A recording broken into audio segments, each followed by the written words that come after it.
So ayun, okay KJX, kamusta kayong lahat? At kakain tayo ngayon mga lodi, no? Pero ano ba nangyari ngayon sa BTC? So BTC medyo pababa, ang ETH naman from 3,800 nung pumasok tayo, naging 3,935. Yun nakita natin kanina. So good naman sa akin, for me sa akin good naman siya. Nakita natin kanina, so nagkaroon tayo ng profit doon kahit paano. So 2,000. Kahit pa paano may pang ano tayo, may pang pares overload tayo ngayon mga lodi.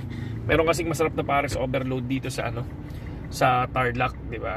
So yung pinakita ko nung nakaraan, babalikan ko lang siya ngayon mga idol para at least mabusog-busog tayo. Mamaya pakita ko sa inyo.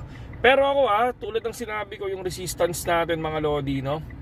Ang resistance natin pa rin, tulad ng sinabi ko, 71,400.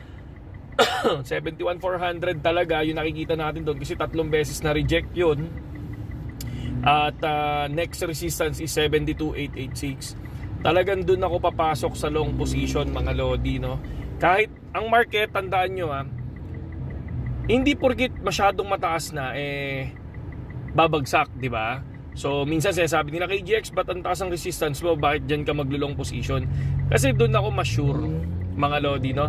Doon ako ma-sure na pumasok doon sa area na yon, sa sinet natin mga lodi. Diba? Ganun din sa support. Kung kapag bumaksak yung market at nakuha yung support natin, doon tayo papasok ng short position, no? So hindi ako basta-basta pumapasok sa BTC nang hindi ko sinet yung mismong resistance or support natin, no? Basta pagdating sa BTC, yung sarili kong TA lang sinusunod ko. Pero syempre may mga altcoins. Kapag naman TA ng altcoins, syempre kay Putin, no? Si Master Putin ang inihingan natin ng TA dyan. Yung nasa Telegram natin mga lods, no? Yun, yung nagbibigay ng signal doon. PM nyo lang yan mga lodi. Okay? Kain tayo mga idol kain tayo. Kain.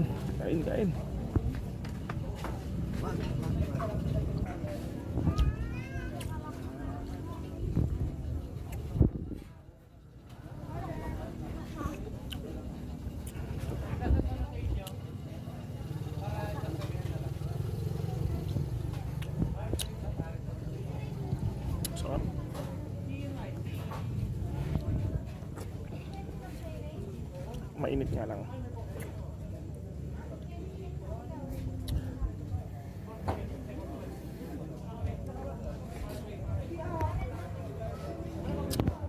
Ayo.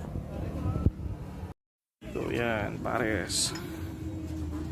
Tapos kanin. Log. Tapos coke. Okay. Sarap po.